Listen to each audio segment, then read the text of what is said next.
करें। धन्यवाद पिताजी, आपकी जय जयकार, आपकी स्तुति करते हुए आपके सब लोग अपने सरों को झुकाते हैं और धन्यवाद अर्पित करते हैं पिता परमेश्वर आज की इस पवित्र दिन के लिए जिसमें आपने हमें अवसर दिया कि हम आपके भवन में आ सके।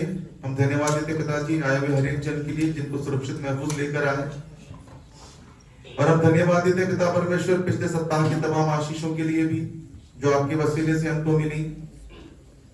हम प्रार्थना करते हैं पिता परमेश्वर हर एक उस स्थान के लिए जहां पर आज लोग एकत्रित हैं, आपकी आत्मा की भरपूरी वहां होने पाए, लोग आपकी उपस्थिति को महसूस करने पाए। प्रभु जी आपके दासों के साथ होइएगा ताकि पिता परमेश्वर आपकी सामर्थ से भरकर आपकी प्रजा के लिए प्रभु जी आपके वचनों को सिखा सके, सुना सके। हम प्रार्थना करते हैं प्रभु जी इस छोटे से झुंड के लिए भी, उस स्थान के लिए हम भी पिता परमेश्वर आपकी सानिध्य में और आपकी उपस्थिति में हैं। आप हमारा सबका निर्देशन करें, हमारी अगुवाई करें।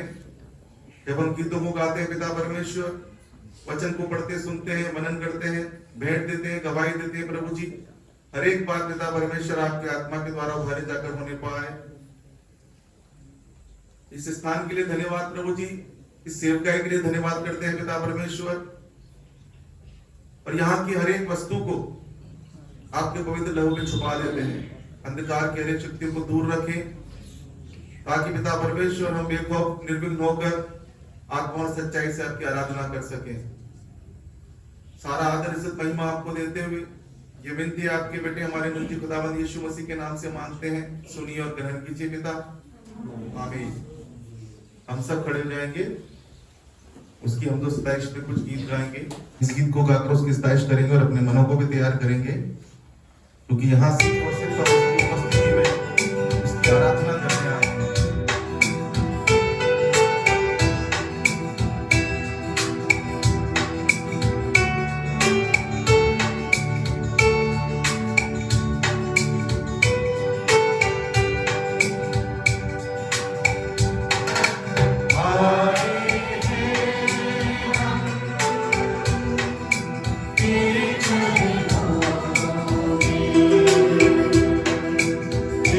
जय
एक और गीत गाकर उसकी आराधना करेंगे हम।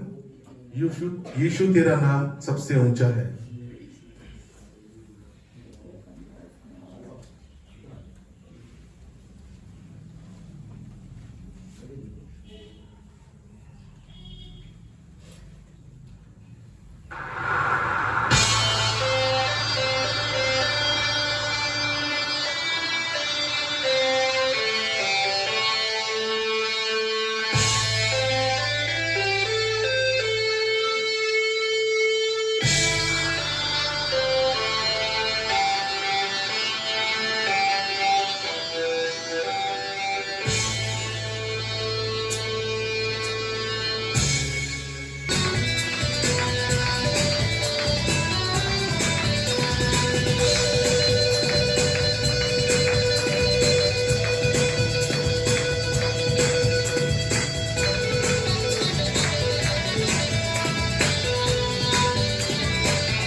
एक और गीत गाकर उसकी सताइश करेंगे।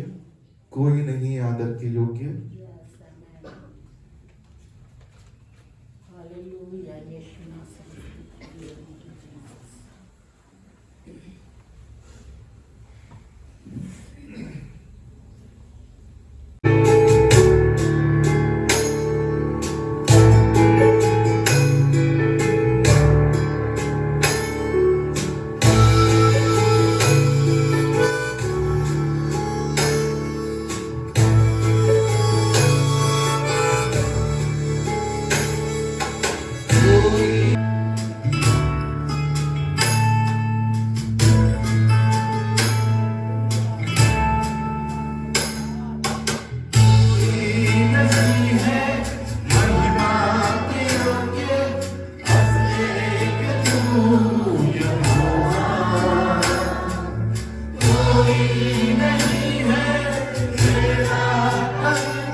हालेलुया।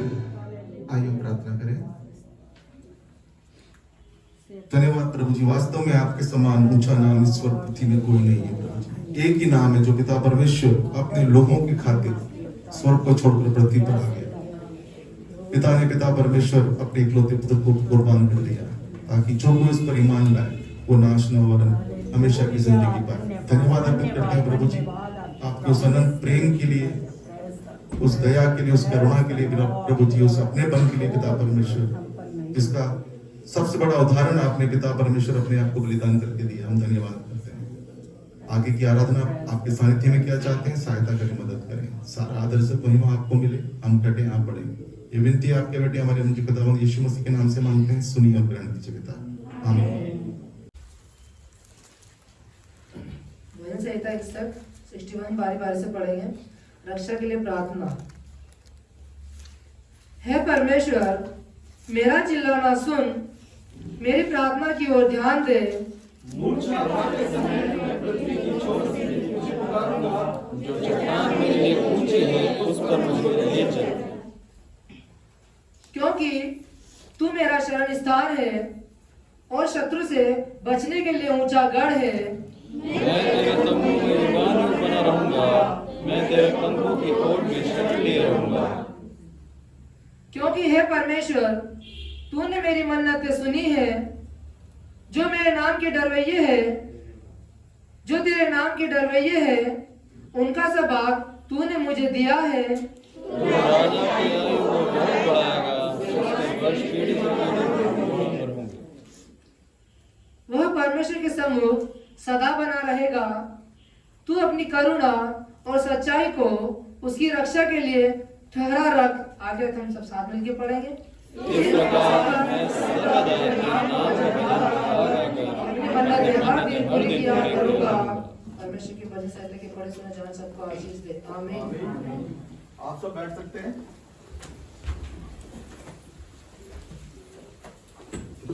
और जैसा कि अभी समय है गवाही का, आप सब बारी बारी से परमेश्वर की स्तुति और महिमा करने के लिए, उसको धन्यवाद अर्पित करने के लिए गवाही दे सकते हैं। आप सबका गवाही में स्वागत है। सबका जय मसीह की। मैं सबसे पहले जी परमेश्वर का धन्यवाद देता हूँ। परमेश्वर ने संभाल के रखा। मैं परमेश्वर की महिमा के लिए कायज बनना चाहता हूँ। भजन संहिता 104 उसका 1 से 13 तक। हे मेरे मन, तू यहोवा को धन्य के लिए। हे मेरे परमेश्वर यहोवा, तू अत्यंत महान है। तू वैभव और ऐश्वर्य का वस्त्र पहने हुए है, जो उजाले को चादर के समान ओढ़े रहता है और आकाश को तंबू के समान ताने रहता है, जो अपने अटारियों की कड़ियों को जल में धरता है और मेघों को अपना रथ और पवन के पंखों पर चलता है, जो पवनों को अपने दूत और धड़कती हुई आग को अपने टहलुए बनाता है। तूने पृथ्वी को उसकी नींव पर स्थिर किया है ताकि वह कभी न डगमगाए। तूने उसको गहरे सागर से ढांप दिया है, जैसे वस्त्र से जल पहाड़ों के ऊपर ठहर गया है। तेरी घुड़की से वह भाग गया। तेरे गरजने का सब सुनते ही वो उतावली करके बह गया। वो पहाड़ों पर चढ़ गया और तराई की मार्ग से 96 तक। हे यहोवा, तेरा वचन आकाश में सदा तक स्थिर रहता है। तेरी सच्चाई पीढ़ी से पीढ़ी तक बनी रहती है। तूने पृथ्वी को स्थिर किया, इसलिए वह बनी है। वे आज के दिन तक तेरे नियमों के अनुसार ठहरे हैं, क्योंकि सारी सृष्टि तेरे अधीन है। मैं तेरे उपदेशों को कभी ना भूलूंगा, क्योंकि उन्हीं के द्वारा तूने मुझे जिलाया है। मैं तेरा हूँ, तू मेरा उद्धार कर, क्योंकि मैं तेरे उपदेशों की सुधि रखता हूँ। दुष्ट मेरा नाश करने के लिए मेरे घात में लगे हैं, परंतु मैं तेरी चितौनी पर ध्यान करता हूँ। जितनी बातें पूरी जान पड़ती है उन सबको मैं परमेश्वर का धन्यवाद देती हूँ। परमेश्वर ने मुझे संभाल के रखा और परमेश्वर की महिमा के लिए मैं एक आयत बोलना चाहूँगी। भजन संहिता 119 का 17 से 24 तक। अपने दास का उपकार करके मैं जीवित रहूँ और तेरे वचन पर चलता रहूँ। मेरी आंखें खोल दे कि मैं तेरी व्यवस्था की अद्भुत बातें देख सकूँ। मैं तो पृथ्वी पर परदेसी हूँ, अपनी आज्ञाओं को मुझसे छिपाए ना रख। मेरा मन तेरे नियमों की अभिलाषा के कारण हर समय खेदित रहता है। तूने अभिमानियों को जो शापित है घुड़का है, क्योंकि वे तेरे आज्ञाओं के मार्ग से भटके हैं। मेरी नामधराई और अपमान दूर कर, क्योंकि मैं तेरी चितौनियों को पकड़े हूँ। हाकिम भी आपस में बैठे हुए मेरे विरुद्ध बातें करते रहते हैं, परंतु तेरा दास तेरी विधियों की ओर ध्यान करता है। तेरी चितौनियां मेरे सुकमूल और मेरे मंत्री हैं। आमीन।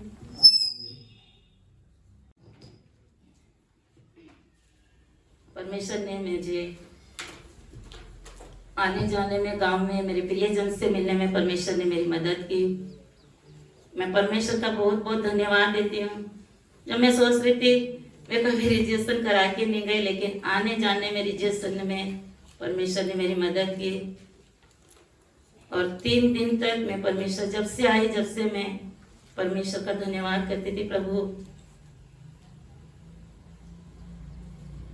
मैं परमेश्वर का बहुत आभारी हूँ उस उपकार को, जो मेरे परिवार में एक ऐसी बहुत बड़ी घटना हुई, पर परमेश्वर ने बचाया हम सबको टूटने और बिखरने से। मेरे भाई के लिए प्रार्थना करें, उसका नाम जोसेफ है। हर दिन भवन में रहने वाला, आज वो घर पे बैठा है। एक ऐसी विपत्ति आई थी, पर मेरे परमेश्वर ने, मैं भी अगर आज मेरे परिवार टूटता तो मैं आज यही नहीं होती, लेकिन मेरे परमेश्वर ने बचाया। मैं उसके लिए धन्यवाद देती हूँ। सब लोग मेरे भाई के लिए प्रार्थना करें प्लीज, मेरी माँ के लिए, मेरी बहन नेहा के लिए, मेरे सारे संबंध परिवार के लिए, और मेरे पापा के साथ जो खून रिश्ते जुड़े हुए लोग भी थे, वो भी आज परमेश्वर को उद्धार करके स्वीकारा। मैं बहुत खुश हूँ। मैं प्रार्थना करती थी, प्रभु मैं चाहती हूँ मेरे पापा के खून रिश्ते जुड़े, उनसे लिए प्रार्थना करूँ तो भी एक उद्धार करके आपको स्वीकार है। मेरी बुआ के लिए धन्यवाद देती हूँ। बहुत सालों से बीमार थी, लेकिन जब से प्रभु को जाना, जब से उसके परिवार में चंगाई और उद्धार और परमेश्वर ने आशीष दी, उसके लिए धन्यवाद देती। आमीन। सब कुछ मेरे परिवार को अपने पंखों की छाँव में संभाल कर रखा, सुरक्षित और महफूज रखा। मैं उसका धन्यवाद करती हूँ। पिछले संडे में नहीं आ पाई, परंतु धन्यवाद करती हूँ परमेश्वर ने अपने अनुग्रह में मुझे बनाए रखा, और परमेश्वर के नाम की महिमा होने के लिए उसने मेरे जीवन में सहायता, मदद की, अगुवाई की।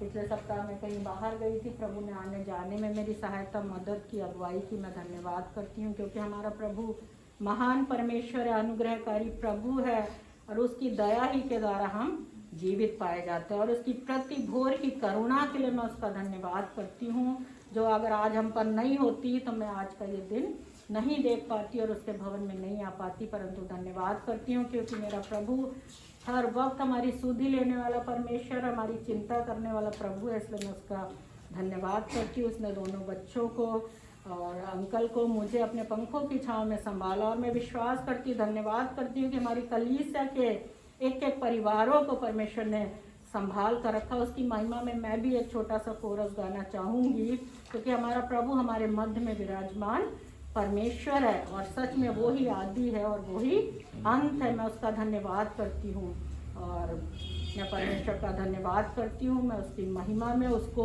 धन्यवाद रूपी बलिदान के रूप में मैं ये छोटा सा कोरस उसकी उपस्थिति में गाना चाहती हूँ। तेरा ना आरंभ ना कोई अंत है, तू है सदा से मेरे यीशु। तेरा ना आरंभ ना कोई अंत है, तू है सदा से मेरे यीशु। अल्फा ओमेगा है, आदि और अंत है, और तुझको मैं क्या कहूँ। अल्फा ओमेगा है, आदि और अंत है, और तुझको मैं क्या कहूँ। हम गाए हो शन्ना तेरी, हालेलुया हो आसमानों में। हर रागों में तेरी प्रशंसा होवे, हो तेरे चाहने वालों में। हर रागों में तेरी प्रशंसा होवे, हो चाहने वालों में। मैं भी परमेश्वर पिता का धन्यवाद अर्पित करता हूँ कि उसने मुझे और मेरे परिवार को और कलीसिया के परिवारों को सबको संभाल के रखा। परमेश्वर के नाम की स्तुति हो। आइए हम सब प्रार्थना में जाएं।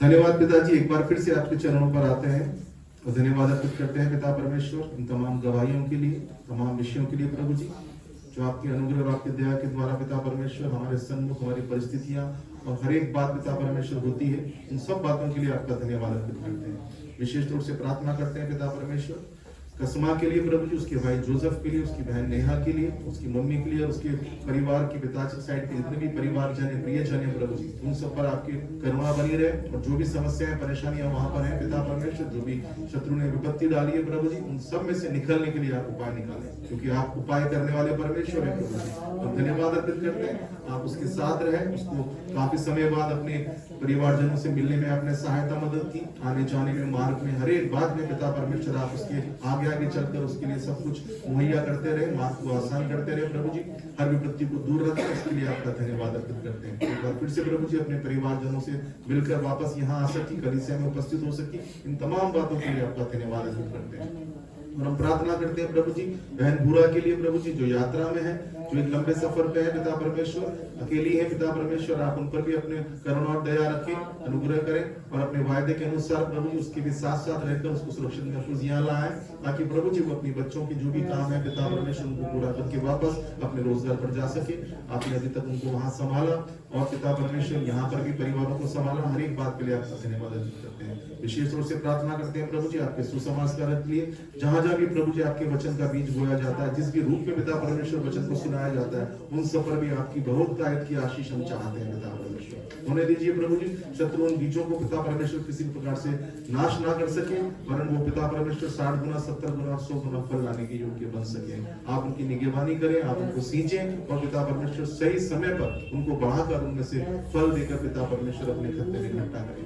हम धन्यवाद अर्पित करते हैं पिता परमेश्वर और आगे की आराधना आपके दासों को आपके हाथों में सौंप देते हैं, जो वचन को लेकर आते हैं पिता परमेश्वर, आप उनके साथ भी हो, उनके परिवारों को संभालें, उनकी जरूरतों को पूरा करें, उनकी आत्मिक और शारीरिक और पिता परमेश्वर आर्थिक हर एक स्थिति को पिता परमेश्वर आप अपने नियंत्रण में लेकर उनके लिए हर एक अच्छी वस्तु को उपलब्ध कराएं, ताकि पिता परमेश्वर वो बेधड़क होकर आपके वचन को और आपके सुसमाचार को और आपके सेवा कार्य को पूरा कर सके। हम उन तमाम सेवकों के लिए प्रार्थना करते हैं प्रभु जी, जो तंगी मुसीबत में है, परेशानी में है प्रभु जी, जो सताव में है, उन सब के साथ विशेष तौर से आपकी आत्मा और आपका वचन का फल उनको मिलने पाए प्रभु जी। उनके लिए ऐसे लोग खड़े होने पाए पिता परमेश्वर, जो आपकी आत्मा के द्वारा उभारे जाएं, ताकि वो उनकी मदद करें और उनको पिता परमेश्वर उस कठिन समस्या में से, विपत्ति में से निकलने के लिए पिता परमेश्वर सहायता मदद करें।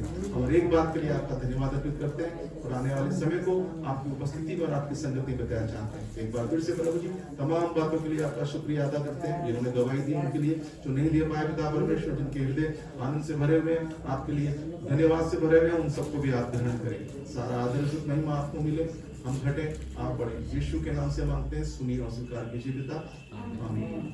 और अभी समय कि हम परमेश्वर के वचन को सुनेंगे, तो मैं रिक्वेस्ट करूंगा पास्टर अजीत से कि वह परमेश्वर वचन को हमारे मध्य में रखें। आप सब प्रार्थना के साथ बैठें।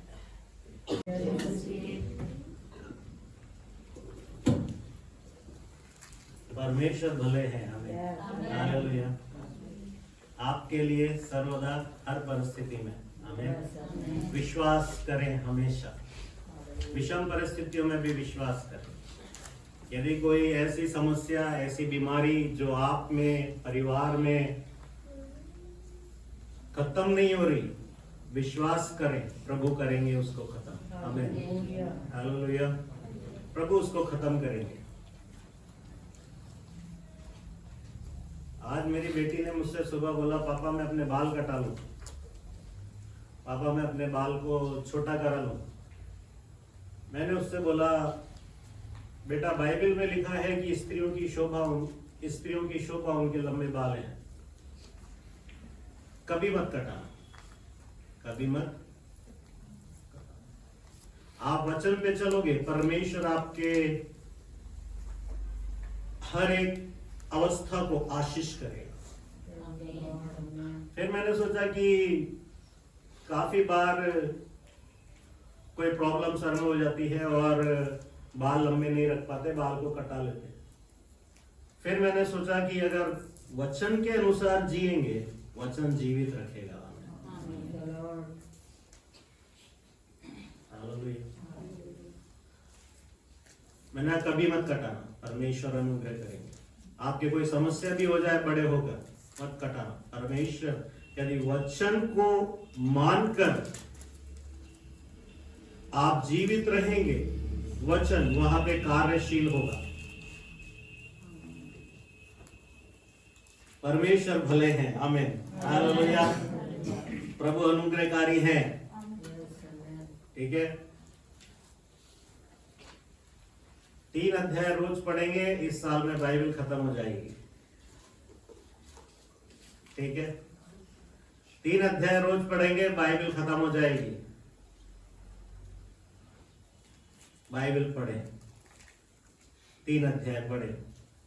आपने जो मैंने आपसे बोला है, आपको आपके वायदे पूरा करने के लिए परिश्रम करना पड़ेगा।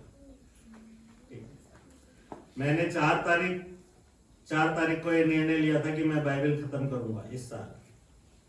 तो मैंने 4 तारीख को 12 अध्याय पढ़े, क्योंकि 3, 3, 6, 3, 9, 9, 3, 12। फिर मैं कंटिन्यू पढ़ता हूं।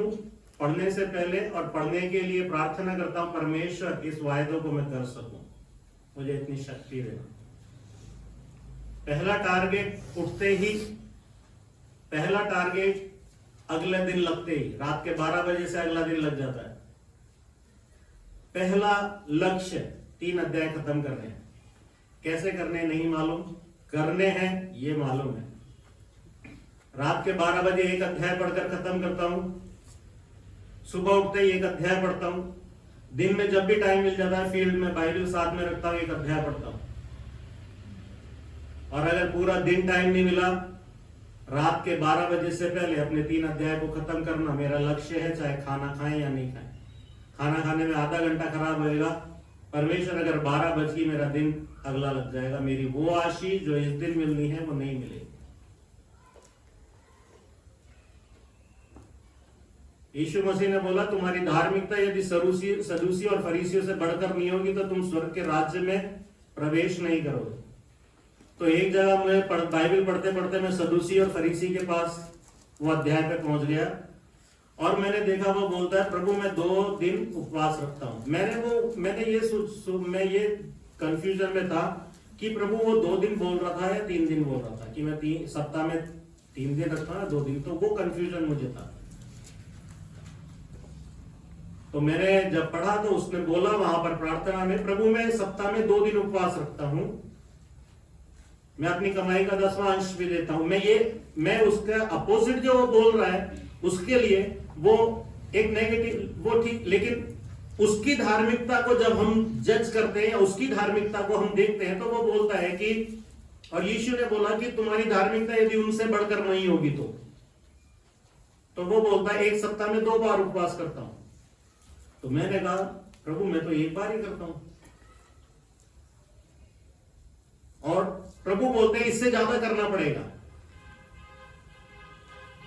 वो बोलते हैं प्रभु हम 2 बार उपवास करते हैं।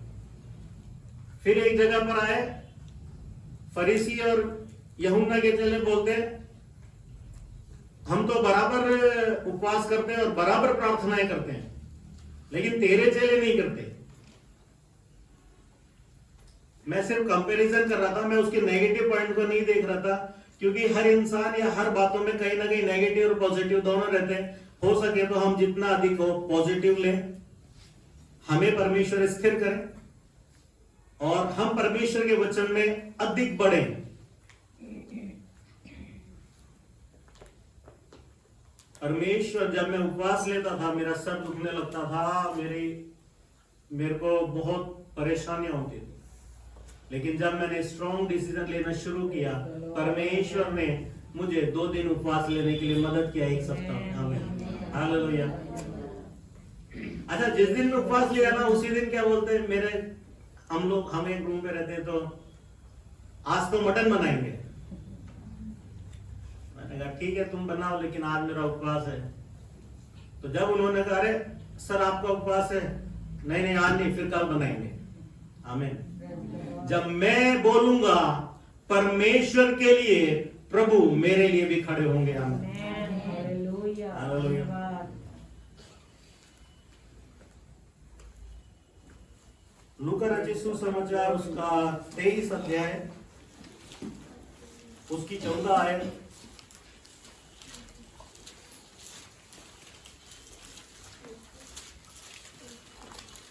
लूका रचित सुसमाचार उसका 23 अध्याय, उसकी 14 आयत। तुम इस मनुष्य को लोगों का बहकाने वाला ठहरा कर मेरे पास लाए हो, और देखो मैंने तुम्हारे सामने उसकी जांच की, पर जिन बातों को तुम उस पर दोष लगाते हो उन बातों के विषय में मैंने उसमें कुछ भी दोष नहीं पाया है। उन बातों का, जिन बातों का तुम दोष लगा रहे हो, जब मैंने इसको जांचा हालेलुया। तो मैंने पाया कि ये तो निर्दोष है। इसमें जिन बातों का तुम दोष लगाते हो उसका कुछ भी दोष नहीं, उसका कुछ भी दोष नहीं पाया। नहीं। अगली आयत। ना हेरोदेस ने, क्योंकि उसने उसे हमारे पास लौटा दिया है। ना हेरोदेस ने। आमीन। आमीन। ये दो मुख्य पुरुष थे उस समय, पिलातुस और हेरोदेस, Praise the Lord। धन्यवाद ईश्वर। जो बोल दे कि ये सजा इसको है तो वो उसको है। लेकिन पिलातुस बोलता है जिन बातों का तुम दोष इस पे लगाते हो उसमें से मैंने, इसमें कोई दोष, मैंने इसको जांचा परंतु कोई दोष नहीं पाया। ना हेरोदेस ने। आमीन। हालेलुया। वो निर्दोष था, लेकिन फिर भी वो बलिदान हुआ आपके और मेरे लिए। आमीन। हालेलुया। अरे दोष लग के बलिदान हो तो फिर क्या हुआ? आमीन। हालेलुया। वचन भी बोलता है पाप करके घूंसे खाए और ठंडक धर ली अपने आप में। तो क्या कर लिया? धर्मी होकर घूंसे खाए और फिर ठंडक धरी अपने हृदय पे। परमेश्वर प्रतिफल देंगे। आमीन। यीशु की खूबी उनको जांच कर उनके ऊपर दोष लगाते रहे, लेकिन जब जांच करने का अवसर आया तो पिलातुस बोलता है, वकील नहीं बोल रहा कोई, उस समय का राजा, उस समय का सबसे बड़ा अधिकारी बोलता है मैंने इसकी जब जांच करी मैं इसमें कोई दोष नहीं पाता, और ना हेरोदेस। आमीन। हालेलुया। लेकिन फिर भी यीशु मसीह आपके और मेरे लिए पवित्र बलिदान हुए, उनको हम सर्वदा स्मरण रखें और धन्यवाद करें। प्रभु तेरे लहू का जो मेरे लिए बहाया गया। आमीन। हालेलुया। वो निर्दोष था और वो हमारे को भी निर्दोष करने के लिए, हमारे भी सारे दोषों को अपने ऊपर लेकर, हमारे भी सारे पापों को अपने ऊपर लेकर हमें भी एक पवित्र और निष्कलंक प्रजा बनाना चाहता है, कलीसिया बनाना चाहता है। आमीन। हालेलुया। एक जगह पे यीशु मसीह बोलते हैं ध्यान रखो कि तुम किस रीति से सुनते हो। आमीन। क्या बोलते हैं यीशु मसीह एक जगह उपदेश देते देते? ध्यान धरो कि तुम किस रीति से सुनते हो। आमीन। हालेलुया। जो सुना है वो तुम्हारे हृदय में जाए और हृदय से तुम्हारे कार्यों में आए। आमीन। हालेलुया। वचन को पढ़ें। आपका पहला लक्ष्य वचन को पढ़ना, कोई काम करना नहीं। आज मेरी बेटी, हम तैयार हो रहे चर्च के लिए, वो बिस्तर को उठा रही, ये कर ली। मैंने कहा कि ये काम तुम्हारा दूसरा है आज के दिन। पहला काम है तुम्हारा कि तुम तैयार हो पहले। ये काम मैं चर्च से आने के बाद और हम सब कर सकते हैं। इसके लिए परेशान मत हो। अभी पहले आप तैयार हो। तैयार होने के बाद देखेंगे समय कितना बच रहा है हमारे पास, फिर सेकंड काम करेंगे।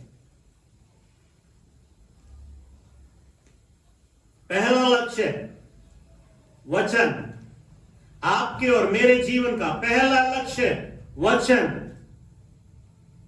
मैंने जो वायदे प्रभु से करे उसको पूरा करने के लिए प्रभु तेरा वचन सबसे पहले, तेरी प्रार्थना सबसे पहले, मेरे कार्यों से पहले प्रभु प्रार्थना होगी। आमीन। मैं उठने से पहले, मेरे उठने से पहले, सारे कामों से पहले प्रभु प्रार्थना होगी। आमीन। ध्यान से कि हम क्या सुनते हैं और किस रीति से सुनते हैं। हमारी रीतियां बदलनी चाहिए सुनने के बाद। सुनने के बाद मेरे कार्यों में प्रकाशित होना चाहिए। आमीन।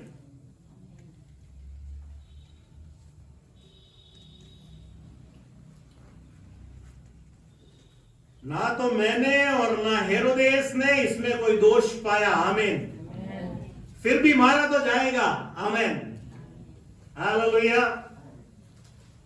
आपके और मेरे लिए यीशु मसीह ने वो क्रूस उठाया जिसके वो योग्य नहीं थे, वो नहीं थे उस पे चढ़ने के लिए, लेकिन परमेश्वर पिता को ये भाया कि वो उसको कुचले। आमीन। आपके और मेरे लिए। हालेलुया। कितना अनुग्रह, कितनी कृपा, कितनी दया परमेश्वर ने हमारे ऊपर करी है। वो महान है। हालेलुया। अपने आप को, हमको उस योग्य अपने आप को बनाने का प्रयत्न करना है। जब तक आप बाइबल पढ़ना शुरू नहीं करेंगे, आप परमेश्वर को जानेंगे नहीं। जब तक आप नियमित रूप से पढ़ने का प्रयास नहीं करेंगे, आप जानेंगे नहीं। आप परमेश्वर को छू नहीं पाएंगे। आप परमेश्वर के बारे में जान नहीं पाएंगे कि प्रभु ने किया है तो क्या किया है। ये पवित्र शास्त्र जो हम तक पहुंचा है, ये अनुग्रह है। आमीन।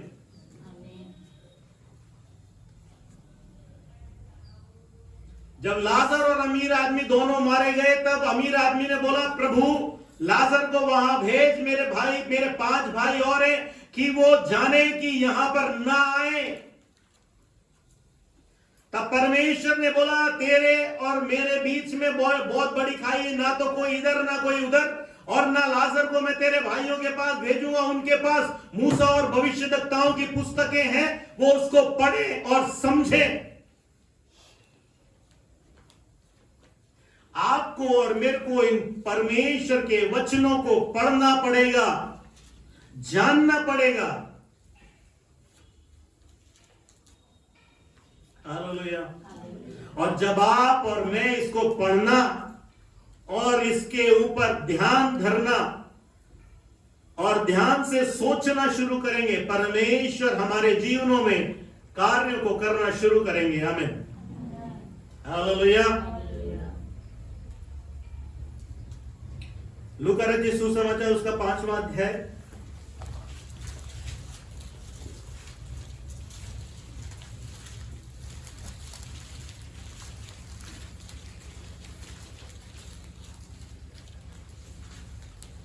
लूका रचित सुसमाचार उसका 5वां अध्याय,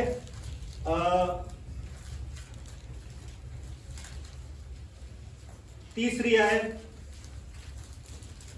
उन नावों में से एक पर जो शमौन की थी, चढ़कर उसने उससे विनती की कि किनारे से थोड़ा हटा ले चल।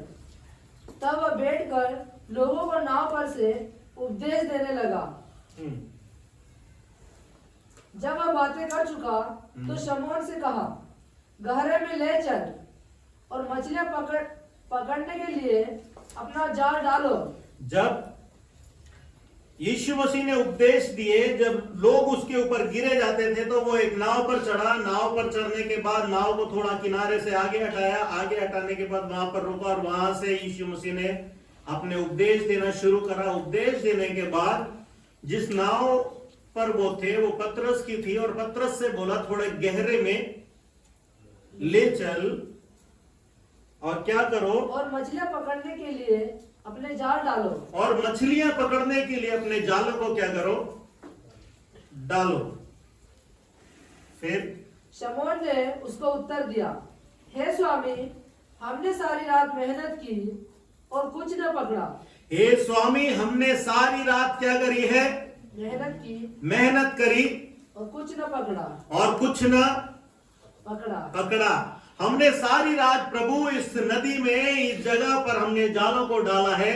पूरी रात हम यही कर रहे थे और पूरी रात हमने सब कुछ किया, परंतु क्या करा, उसका परिणाम क्या निकला? तो भी कुछ न पकड़ा, कुछ नहीं पकड़ा। तो भी तेरे कहने से जाल डालूंगा, तो भी तेरे कहने से जाल डालूंगा। आमीन, हालेलुया। क्या आपकी परिस्थिति आपके विरोध में चल रही है? मैं आपसे कहता हूं परमेश्वर के साथ खड़े हो जाएं बस। आमीन, हालेलुया। आपकी बीमारी आपका पीछा नहीं छोड़ रही, कोई बात नहीं, परमेश्वर के साथ खड़े हो जाएं बस। आमीन, हालेलुया। आपकी कौन सी चिंता जो आपको और आपके घराने को शत्रु खराब कर रहा है, मैं आपसे कहता हूं कोई बात नहीं, परमेश्वर के साथ खड़े हो जाएं। आमीन, वचन के साथ, परमेश्वर के साथ, प्रार्थना के साथ बस खड़े हो जाएं। यहोवा तेरी बाट जोता हूं। आमीन, तेरे वचन के अनुसार मेरी परिस्थितियों को बदल प्रभु। आमीन, तेरे वचन के अनुसार मेरी अवस्थाओं को बदल प्रभु। आमीन, मैं विश्वास करता हूं आप निर्दोष होकर मेरे लिए मारे गए प्रभु। आपका रक्त वापस से मेरे घराने को शुद्ध करे, इस बीमारी से शुद्ध करे, इस अवस्था से शुद्ध करे, इस परेशानी से शुद्ध करे, इन चिंताओं से शुद्ध करे। आमीन, हालेलुया। शमौन बोलता है हमने सारी रात मेहनत करी और कुछ नहीं पकड़ा, लेकिन एक बात जो वो बोलता है, तेरे कहने से। आमीन, हालेलुया। मैंने पढ़ा है प्रभु इस वचन के अनुसार मैं वापस से करूंगा। आमीन, मैंने इसमें ये बात भी पढ़ी है प्रभु, मैं इसके अनुसार भी प्रार्थना करूंगा। आमीन, मैंने ये भी पढ़ा प्रभु, मैं इसके अनुसार भी प्रार्थना करूंगा। आमीन, तूने ये वायदा भी कर रखा है। मैंने जब पढ़ा तब मैंने जाना, जब शमौन ने सुना तब जाना। आमीन, हालेलुया। जब उसने सुना यीशु कुछ अलग करने वाला है, आमीन, तो उसने बोला प्रभु मैंने जो यहां पर करा है वो सारी बात ठीक है, लेकिन इसी स्थान पे मैं वापस से करूंगा। लेकिन अभी तक मैं और मेरे साथी थे, लेकिन अब मैं और मेरे साथी नहीं, मेरे साथी और मैं, और अब तू है। आमीन, हालेलुया। जहां पर आप हैं ये ना सोचे कि वो श्रापित जगह है। जहां पर आप हैं वो ना समझे कि कभी परिस्थिति बदलेगी नहीं। आप जहां पर हैं वहां ये ना समझे कि यहां कभी फसल उगेगी नहीं। आप जिन लोगों के मध्य में ना सोचे कि इनके हृदय कभी बदलेंगे नहीं। आप जहां पर हैं वहां पर ना सोचे कि कभी आशीष उगेगी नहीं। मैं आपसे कहता हूं वहीं पर परमेश्वर आपको बड़ी कटनी कटवाएंगे। आमीन, लेकिन आपको और मेरे को ध्यान रखना है कि किस रीति से मैं सुनता हूं। आमीन, हालेलुया, हालेलुया। अच्छा, जब मैं फास्ट हुआ तब मैं काम पर गया।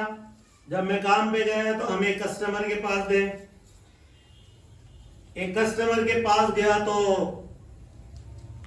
अरे sir sir sir sir sir अरे आप लोग आए, ये वो समोसा लेकर आना, ये लेकर आना, वो लेकर आना, ऐसा करना वैसा करना, ये लाना वो लाना। तब मैंने कहा, तब जब मैं नहीं खाया तब उन्होंने क्या हुआ सर आप नहीं खा रहे? मैंने कहा आज मेरा उपवास है। आप जानते हैं कि फलहारी या कुछ भी जो चीज वो कहते हैं कि ये उपवास में खा सकते हैं। नहीं नहीं नहीं नहीं, आप हमारे पास पहली बार आए, आप ये लेकर आए, आप वो लेकर आए, ये वो इतना ज्यादा उसने मंगा लिया कि मैं परेशान हो गया। मैंने थोड़ी सी उनका निरादर ना करते हुए मैंने थोड़ी सी फलहारी खाई। मैंने कहा कि बस मेरे लिए काफी है। एक ने पूछा, शुक्रवार को काहे का उपवास रखते हो आप? मैंने कहा मैं प्रभु यीशु मसीह पे विश्वास करता हूं और प्रभु यीशु मसीह के नाम से मैं शुक्रवार का रखता हूं। मैंने ये नहीं बोला कि हम कोई डेफिनेट रखते हैं, मैं शुक्रवार को रखता हूं। एक ने बोला, जब मैंने उपवास लिए, ऑफिस में भी मैं उपवास नहीं था, तब वो बोलते सर लो आओ खाना खा लें। मैंने कहा कि नहीं मैं उपवास में हूँ, आप लोग खाओ। तो वो बोलता है यार जो शुक्रवार का उपवास रखते हैं ना, वो जरूर ऊंचे स्थान पे पहुंचते हैं, ये मैंने देखा है। मैंने कहा मैं ऊंचे स्थान पे नहीं हूँ। नहीं सर आप देखो ना, आप कोई पूरी झालावाड़ लोकेशन संभाल रहे हो। मैंने कहा इसके तो मैं योग्य भी नहीं हूँ, बस संभालने आ गया लेकिन योग्य नहीं हूँ। कि नहीं सर आप जो उपवास करते हो ना शुक्रवार, मैंने देखा है जो लोग शुक्रवार का उपवास करते हैं, आपसे पहले भी मैंने देखे हैं, जो शुक्रवार का उपवास करते हैं वो जरूर एक ना एक दिन ऊंचे स्थान पे जाते हैं। मैंने कहा ऐसी कोई बात नहीं है, सब अच्छा है, प्रभु आपको भी कहीं ना कहीं ले जाएंगे। परमेश्वर अनुग्रह करेंगे, आमीन। लेकिन आपको और मेरे को दृढ़ होना पड़ेगा, आपको और मेरे को दृढ़ होना।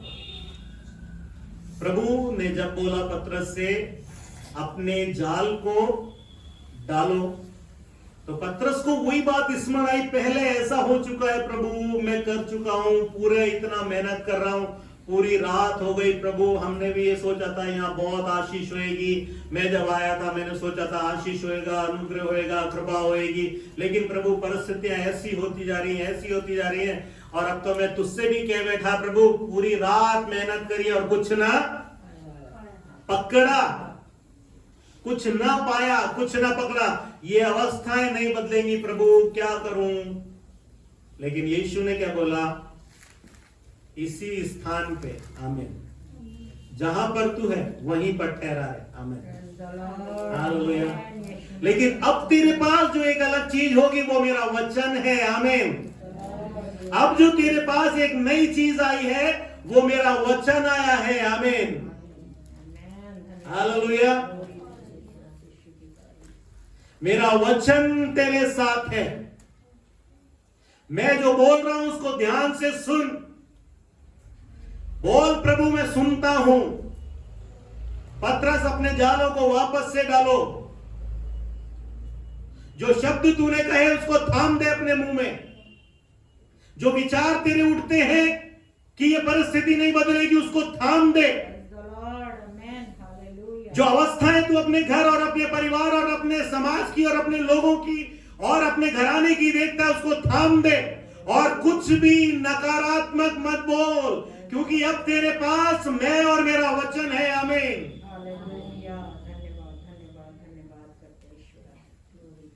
अब अपनी बुद्धि को समाप्त कर दे, अपनी सोच को थाम दे, अपनी नकारात्मक भावनाओं को थाम के रख और अपने नकारात्मक विचारों को हटा दे, क्योंकि अब जो कार्य करने वाला है वो तू नहीं है, तेरे संग मेरा वचन कार्य करेगा, आमीन। जिस स्थान पे तूने रात भर मेहनत करी है वहीं पर तेरे से एक बड़ी कट्टी कटवाऊंगा, आमीन, क्योंकि अब तू कार्य नहीं करेगा, आमीन। अब तेरी सोच और तेरी नकारात्मक कि नहीं होगा उसको थाम दे, क्योंकि अब जो होने वाला है वो तेरी आंखों में कभी चढ़ेगा नहीं, आमीन।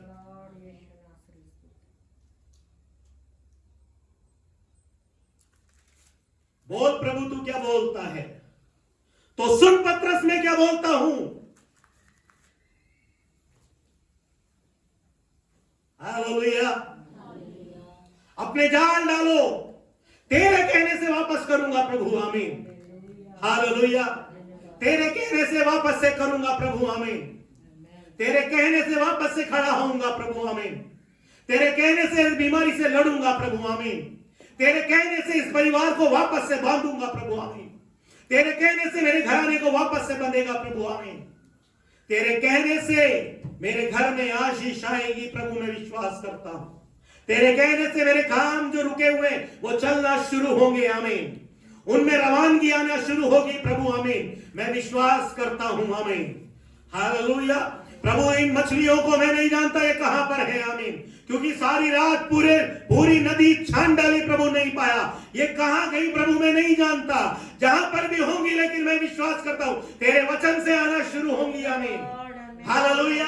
मैं नहीं जानता कि कहां पर रुकी है मेरी आशीष, लेकिन आना शुरू होगी तेरे वचन के कारण, आमीन। इसी जगह पर आएंगी प्रभु, आमीन। इसी जगह पर आएंगी प्रभु, आमीन। हालेलुया। पत्रस नहीं बदलेगा, नदी नहीं बदलेगी, नाम नहीं बदलेगा, बदलेगा तो अवस्थाएं और वो वचन बदलेगा, आमीन। तेरे कहने से ध्यान करके सुनो कि किस रीति से सुनते हो। Hallelujah, hallelujah. कौन सी बात है जिसके लिए आप बोलते नहीं होगा? मैं आपसे बोलता हूं प्रभु उन मछलियों को आज्ञा देगा कि एक जगह एकत्रित हो, आमीन।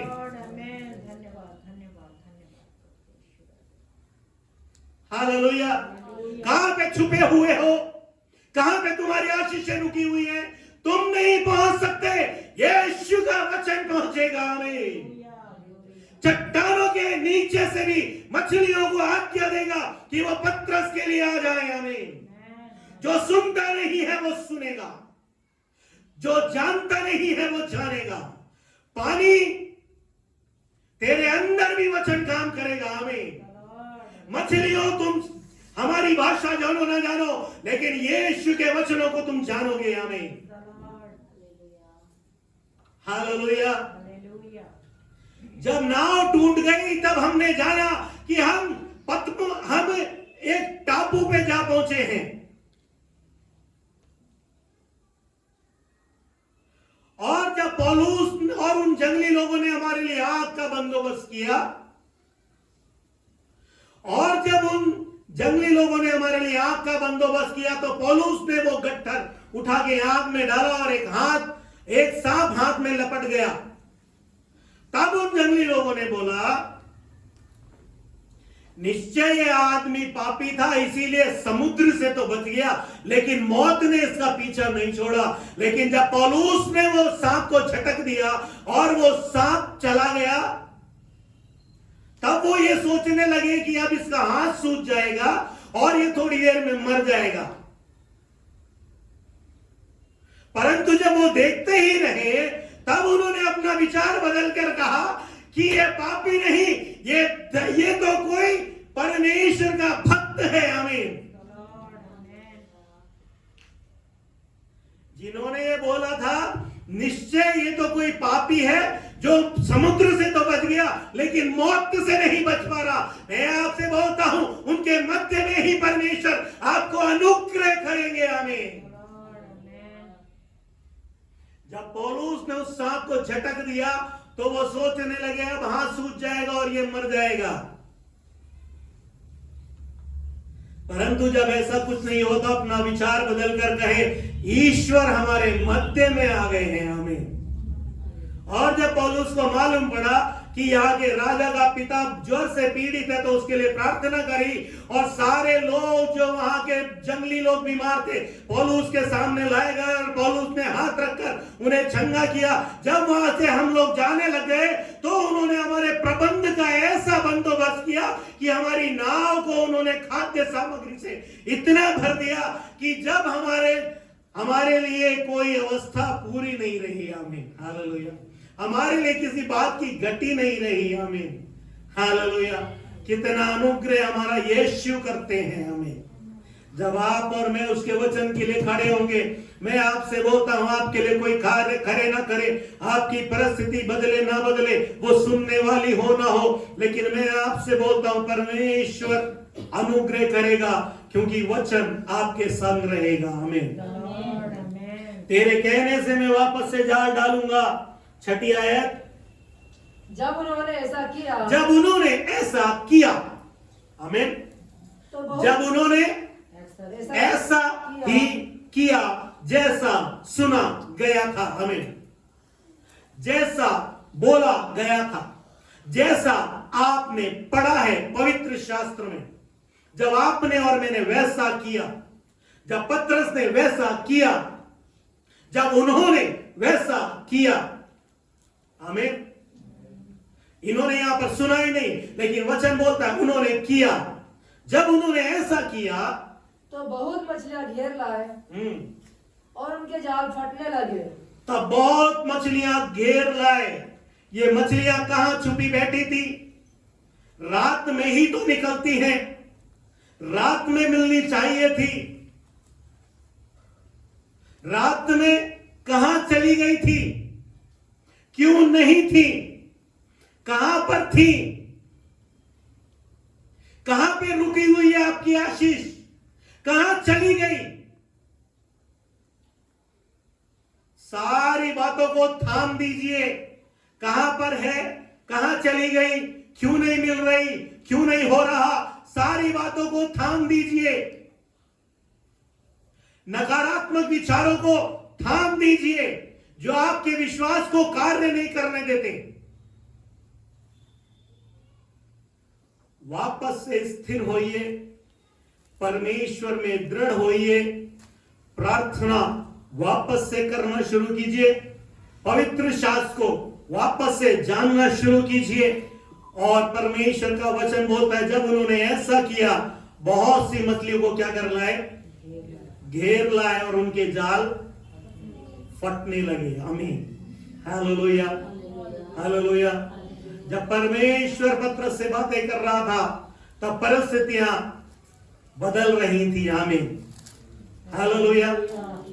पतरस को नजर नहीं आ रहा था, पतरस को वही समुद्र नजर आ रहा था, वही नदी नजर आ रही थी, वो जाल नजर आ रहा था, वही नाव नजर आ रही थी, वही सारी रेत और सब तरफ वही सिचुएशन थी। लेकिन वो जानता नहीं था कि अब बदलावट शुरू हुई है, क्योंकि इसने वचन पे विश्वास किया और जैसा बोला गया वैसा करना शुरू किया। आमीन। आप जहां पर हैं, आप जहां पर हैं, आपको परमेश्वर ने जहां पर रखा है वहीं पर रहिए। आमीन। अब परिस्थिति सुनेगी और बदलेगी। आमीन, हालेलुया, हालेलुया, हालेलुया। पतरस को सब समान नजर आ रहा था। पतरस पानी को देख के बोलता, ये तो वही स्थान है, ये वही लोग हैं, ये वही जगह है।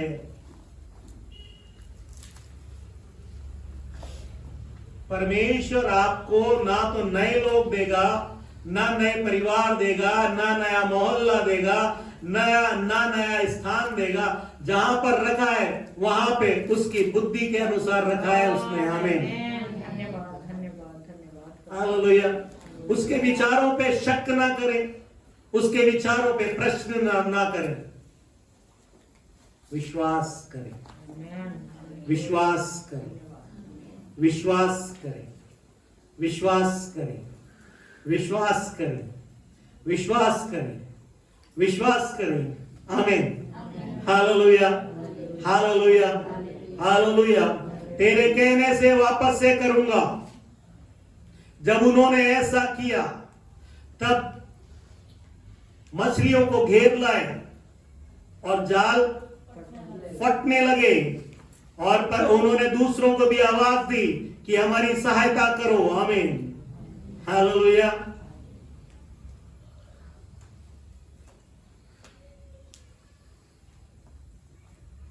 विश्वास करें। जो चीजें नहीं बदल रही, जो बीमारियां नहीं हट रही, जो अवस्थाएं नहीं हट रही, विश्वास करें। हालेलुया। क्या करें? विश्वास करें। नकारात्मक विचार, नकारात्मक भावनाएं, प्रार्थना करते वक्त भी कोई नकारात्मक विचार, सबको थाम दे। बस शांत होके विश्वास करें और प्रभु से बोलें, मैंने पढ़ लिया प्रभु, मैं जान गया इसमें ऐसी बात है, मैं इस बात के लिए प्रार्थना करूंगा। आमीन, हालेलुया। जब यीशु बोल रहा था तो वो पतरस से नहीं बोल रहा था, वो उस अवस्थाओं से बातें कर रहा था जो पतरस के हृदय में बैठ चुकी थी। सारी रात कर ली, मैंने ही नहीं, मेरे सारे घराने ने कर लिया, कुछ नहीं हो रहा। लेकिन यीशु जब बोलेगा तब अवस्थाओं से बातें करना शुरू करेगा। आपके घर के अंदर जो अंधकार की शक्तियां बैठी है उनसे बातें करना शुरू करेगा, आपके द्वारा, प्रार्थना के द्वारा, वचन के द्वारा। आमीन। और आपको वही आशीष देगा जहां पे आपको रखा है। परमेश्वर इन वचनों से हमें आशीष करे।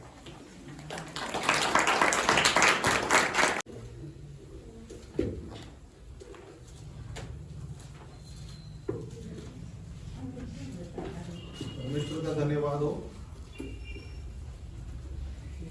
प्रभु के दास ने हम सबको प्रोत्साहित किया कि हम उसके वचन को ज्यादा से ज्यादा पढ़ें, क्योंकि आशीषों की जो कुंजी है, चाबी है, वो कहां है? वचन के अंदर।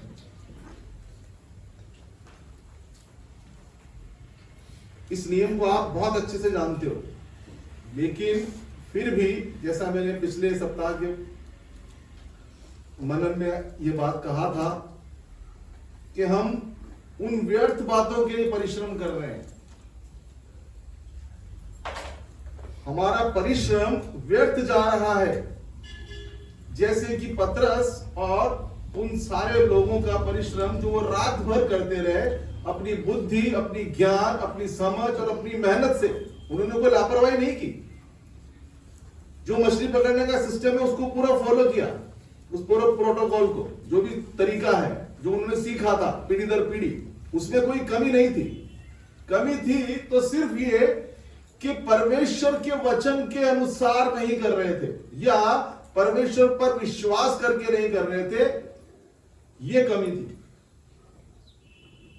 लेकिन जब उन्होंने अपनी उस मेहनत को, अपनी उस ज्ञान को, बुद्धि को, समझ को परमेश्वर के वचन के अनुसार करने के लिए खर्च किया, तो बहुत बड़ी आशीष उनको मिली। हम सब जानते हैं कोई भी चीज को प्राप्त करने के लिए उसका एक सिस्टम होता है, एक फॉर्मेलिटी होती है, या उसका एक विधि होती है, उसको पूरा पालन करना पड़ता है। जैसे साधारण सी बात है कि देखिए आधार कार्ड बनवाना है, जैसे आज बेटा बहन बोल रही थी कि बच्चों का आधार कार्ड बनवाना है, इनको नहीं पता, बुरा आएगी वो करेगी, उसका एक पूरा सिस्टम है। आपको वो कागजात वहां पर लगाने पड़ेंगे, जहां उसका ऑफिस है वहां जाना पड़ेगा, उसका अपॉइंटमेंट लेना पड़ेगा, उसकी निर्धारित राशि फीस यदि है तो वो भरनी पड़ेगी, और उस समय वहां पहुंचकर वो सारी चीजों को वहां पर देने के बाद फिर वो आपका बनेगा। फिर उसके अंदर वो 15 दिन का समय है, फिर वो बनेगा, फिर आपके पास मैसेज आएगा, फिर आप उसको प्रिंट निकाल सकते हो, प्रिंट निकालने के बाद फिर आप उसको कहीं भी दिखा सकते हो। यदि उसमें कोई भी एक चीज की कमी रह जाती है तो वो काम नहीं होता। समझ में आ रही है बात?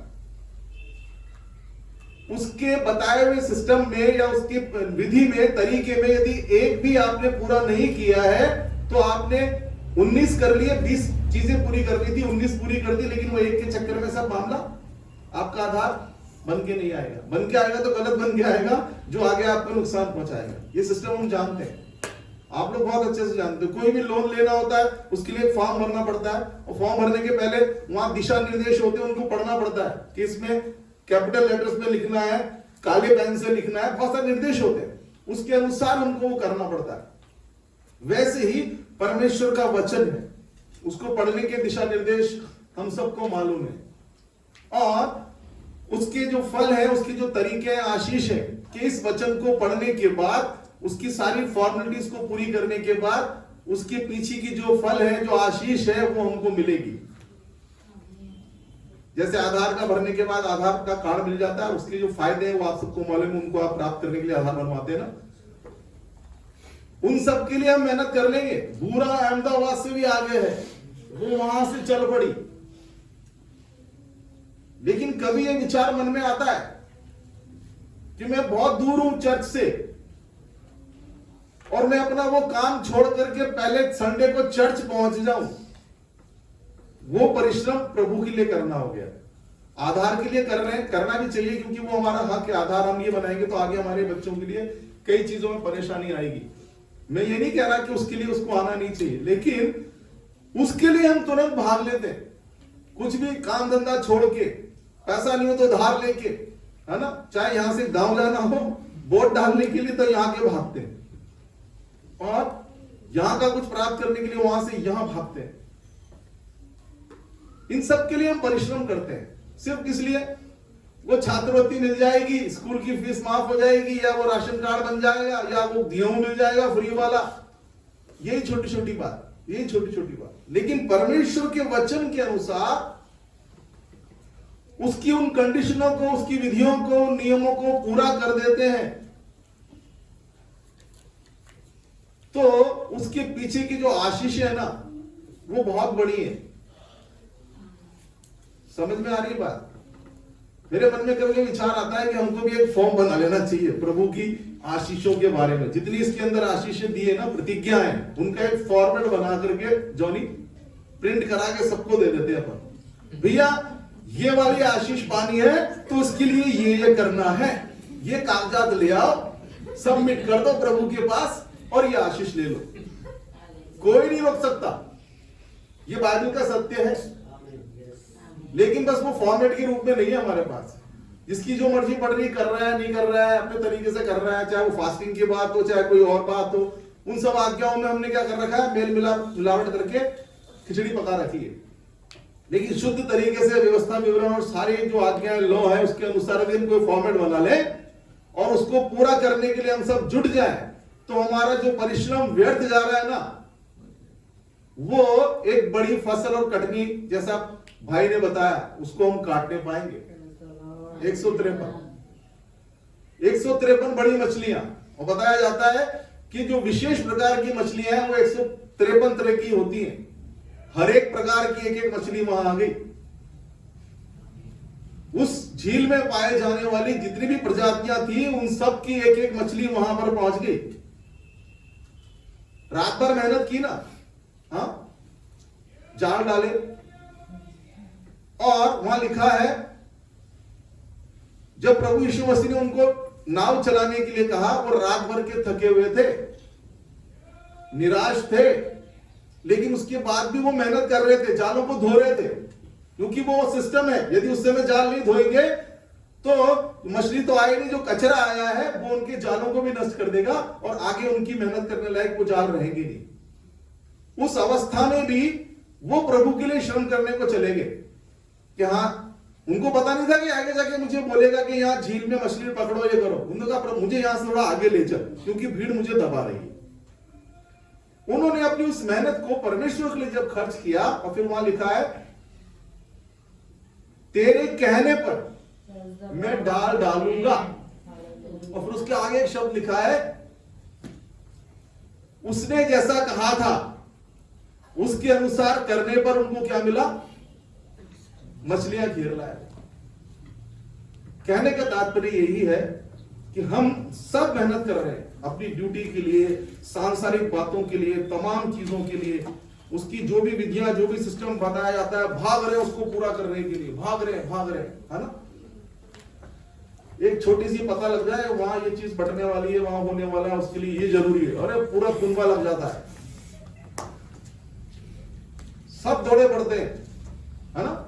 जैसे अपन वो क्रिसमस में वो बांट रहे थे, लोगों को पता लगे वो बढ़ रहा है फ्री में, ओ गाड़ियां ले लेके भुर भुर भुर, अच्छी पैंट शर्ट, दो गाड़ियां साथ में चल रहे हैं, मोबाइल हाथ में, हमें भी दे दो, हमें भी दे दो, ये सिस्टम हो रहा है। लेकिन इस वचन के अनुसार इसकी वो बड़ी आशीषें उनको पाने के लिए हम उतनी मेहनत नहीं कर रहे।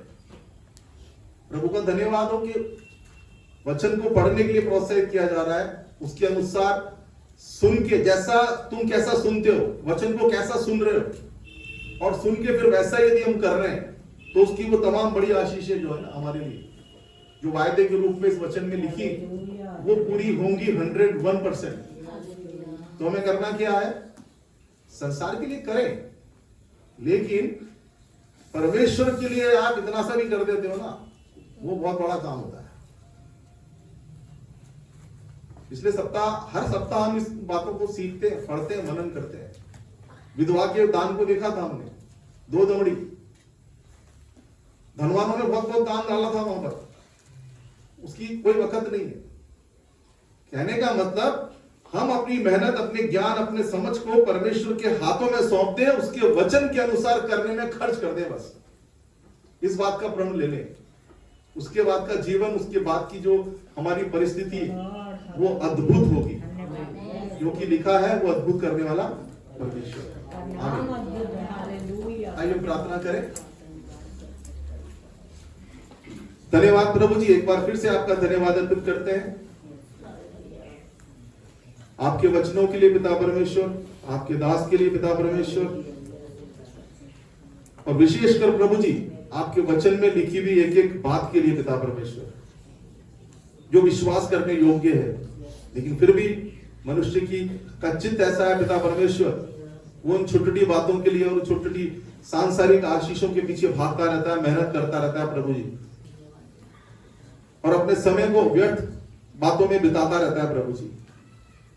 लेकिन जो असली सत्य है पिता परमेश्वर, जो आपके वचन के अंदर है, उसके लिए यदि वो मेहनत करता है तो पिता परमेश्वर बहुत सारे से उदाहरण है कि उनकी पीढ़ियों ने पिता परमेश्वर उसकी आशीषों को खाया है। होने दीजिए पिता परमेश्वर इस कलीसिया का एक एक जन सिर्फ और सिर्फ अपनी मेहनत, बुद्धि, ज्ञान, समझ जो भी आपने उनको दिया है पिता परमेश्वर, वो आपके वचन के अनुसार करने में खर्च कर दे पिता परमेश्वर, ताकि वो उसका घराना और ये कलीसिया जो आपकी है पिता परमेश्वर, और ये शहर जिसमें आपने उनको रखा है, वो सब कुछ पिता परमेश्वर उनके कदमों में आ जाए। यहोशू के समान जहां वो पांव रखे प्रभु जी, वो स्थान आप उनको दे दें, क्योंकि पिता परमेश्वर उन्होंने प्रण कर लिया है कि मैं और मेरा घराना तो परमेश्वर की ही सेवा करेंगे, उसके वचन के अनुसार चलेंगे, उससे न दाएं मुड़ेंगे न बाएं मुड़ेंगे। यदि उस कार्ड के अंदर, उस फॉर्म के अंदर लिखा हुआ है इसके अंदर ये चीज लगानी है तो सिर्फ वही लगाएंगे, उसके अलावा और कुछ नहीं लगाएंगे। होने दीजिए पिता परमेश्वर, शैतान की कोई भी ताकत पिता परमेश्वर इस निर्णय को बदलने में पिता परमेश्वर कारगर साबित न होने पाए। हर एक की सहायता कीजिएगा, मदद कीजिएगा। आगे की आराधना को भी प्रभु जी आपकी संगति में क्या चाहते हैं, सबको आशीषित करें, सहायता करें, मदद करें। ये विनती आपके बेटे हमारे मुझे पिता यीशु मसीह के नाम से मांगते हैं, सुनिए और ग्रहण कीजिए पिता, आमीन। अभी समय है कि हम अपनी बेटे परमेश्वर को अर्पित करेंगे। उस समय एक गीत गाएंगे, मैं आता हूं तेरे पास, और उसी समय हम अपनी बेटे के परमेश्वर को अर्पित करेंगे।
प्रार्थना करें। हे हमारे प्रभु, आपका बहुत बहुत धन्यवाद ईश्वर, जो दिन दिया आपने मेरे प्रभु आपकी आराधना के लिए। मेरे प्रभु सच में आपके विश्राम दिन को हम पवित्र करके माने और मेरे प्रभु सच्चे दिल से आपकी आराधना करने जब हम आते हैं तो हमारी आराधना को आप एक भावता बलिदान करके स्वीकार करते हैं। मेरे प्रभु आज का जो वचन था मेरे प्रभु, बहुत धन्यवाद उस वचन के लिए। उससे हमें यही सीखने को मिलता है मेरे प्रभु, जब तक आप हमारे साथ नहीं है, हमारी मेहनत, हमारा शक्ति, हमारा कुछ भी मेरे प्रभु बल काम नहीं आता। पर जब आप हमारे साथ रहते हैं और आप हमें आज्ञा देते हैं, उस आज्ञा को हम बिना शक, बिना किसी बात के हम जब मान लेते हैं पूर्ण रूप से मेरे प्रभु, तब बहुतायत की आशीष प्रभु। आपका बहुत बहुत धन्यवाद हमारे इस कलीसिया के लिए जो आपने हमें दी। इस छोटे से झुंड को आपकी नाम में हम आगे बढ़ाते जाएं मेरे प्रभु, हम खुद बढ़ते जाएं ईश्वर। मेरे प्रभु हर एक को आशीष देना ईश्वर, सब कुछ आपके हाथों में सौंपते मेरे प्रभु, प्रभु यीशु मसीह के नाम से मांगते हैं, आमीन। हम हमारे प्रभु यीशु मसीह का अनुग्रह, परमेश्वर पिता का प्रेम और पवित्र आत्मा की सहभागिता और संगति हम सबके साथ और संसार के प्रत्येक विश्वासी जन के साथ और विशेषकर इस छोटे से झुंड के हर एक छोटे बड़े सदस्य के साथ अब से लेकर सर्वदा तक होती रहे, आमीन। प्रभु आप सबको आशीष दे।